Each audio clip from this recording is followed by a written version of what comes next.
আপনি তো রামকৃষ্ণ মিশনের ছাত্র এবং আপনি একজন অ্যাভিড রিডার। রামকৃষ্ণ বিবেকানন্দ সম্পর্কে আপনার প্রভূত পড়াশোনা রয়েছে।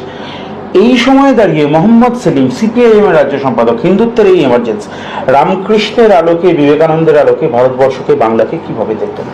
দেখো, তোমার নাম কবির, আমি কবির থেকে শুরু করি। এটা তো একটা ধারা। তাহলে কবির এর একটা দোহা ছিল, হিন্দু কহো তো নাই, মুসলমান ভি নাই, पांच तत्वों का पुतला गैवी खेले माही। तार माने 5 एलिमेंट्स, बेसिक एलिमेंट्स। ताहले अपने अपने धर्म का मत मचाओ शोर, रास्ते सब जाते हैं एक ही घर की ओर। রামকৃষ্ণ কি বলেছেন? যত মত তত পথ।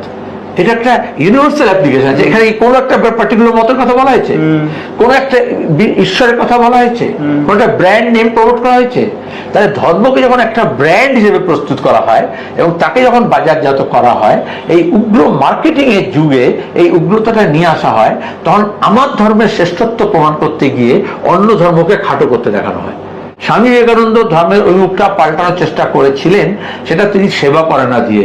তাহলে জীবে প্রেম করে যেই জন সেই জন শিবিছে ঈশ্বর। এখানে দেখো তুমি, ঈশ্বর, এখানে কোনো আলাদা ব্র্যান্ড নেম নেই। রবীন্দ্রনাথের গান শুনলেও তুমি দেখবে প্রভু, লর্ড, কোন একটা আলাদা ঠাকুর, আলাদা দেব বা একটা দেবীর আলাদা নাম নেই।